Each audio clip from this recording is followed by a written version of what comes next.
قوم يخرجون في آخر زمان من نسله في فلك نوح عليه الصلاة والسلام، وهم موجودون في عالمنا الآن، ولكننا لا نعلم ولا نعرف مكانهم على التحديد. أرضهم مجهولة ولا يعرف وجهها شيئا إلا أنها مقبوضة بسور يمنعهم من الوصول إلى الناس، وإن ذا القرنين عليه السلام هو الذي أقام بينهم وبيننا هذا السد العظيم. هذا السور يمنعهم من التوصل إلى الناس، وهم أقوام أعراض ذو عيون صغيرة ينسلون من كل حدب، ومحترفون في القتل والفساد منذ قديم الزمان. جفت الأرض مع خروجهم، وذرفت السماء الدم بحربهم.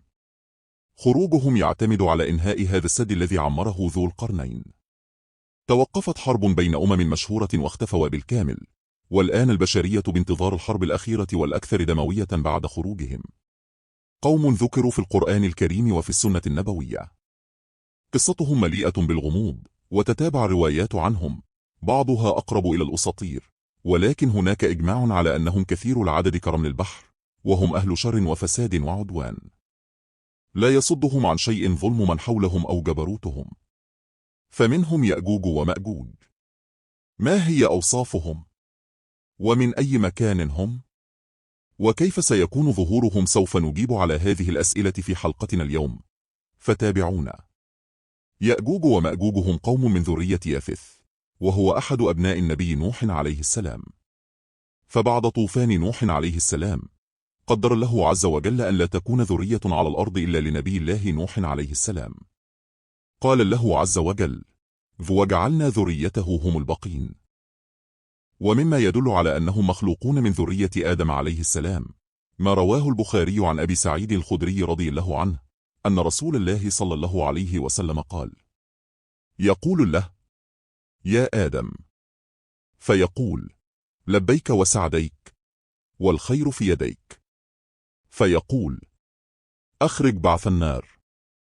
قال: وما بعث النار؟ قال: من كل 1999. فعندها يشيب الصغير، وتضع كل ذات حمل حملها، وترى الناس سكارى وما هم بسكارى ولكن عذاب الله شديد. قصة السد. سخر الله عز وجل ذا القرنين عليه السلام، وهو ذلك الملك الصالح، ليبني السد العظيم. فلما وصل في رحلته إلى شمال الأرض وجد أمة متوحشة تعيش وراء جبلين عظيمين. كانت هذه الأمة كفارا لا يؤمنون بالله، ويعيشون على السلب والنهب. أعينهم حدة كالجراد، وكأن وجوههم المجن المطروقة، ورؤوسهم صغيرة، وشعرهم أسود مائل إلى الحمرة. أجسادهم نحيفة وقصير القامة، وهم أهل شر وكفر وفساد، معروفون بالقوة وكثرة أعدادهم. أما عن خروجهم، فهناك الكثير من الأدلة على خروج يأجوج ومأجوج في آخر زمان، وهي ثابتة في القرآن والسنة المطهرة.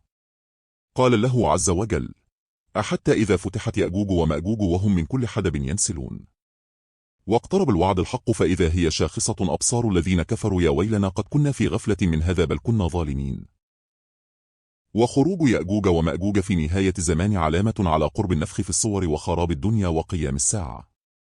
ومن الأدلة من السنة المطهرة عن أم المؤمنين أم الحكم زينب بنت جحش رضي الله عنها أن النبي صلى الله عليه وسلم دخل عليها فزعا يقول: لا إله إلا الله، ويل للعرب من شر قد اقترب.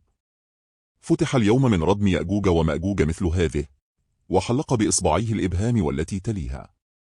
فقلت: يا رسول الله، أنهلك وفينا الصالحون؟ قال: نعم، إذا كثر الخبث. وأما عن مكان وجود يأجوج ومأجوج فلا أحد يعلم بمكانهم، فالله عز وجل قد أخفى مكانهم، وذلك بالتأكيد لحكمة لا يعلمها إلا الله عز وجل.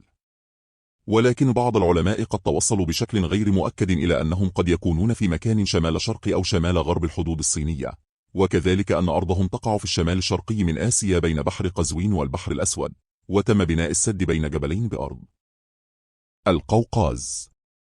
وأما كيف يخرجون، فورد عن أبي هريرة رضي الله عنه أن النبي صلى الله عليه وسلم قال: إن يأجوج ومأجوج يحفرون كل يوم، حتى إذا كادوا يرون شعاع الشمس، قال الذي عليهم: ارجعوا فسنحفره غدا.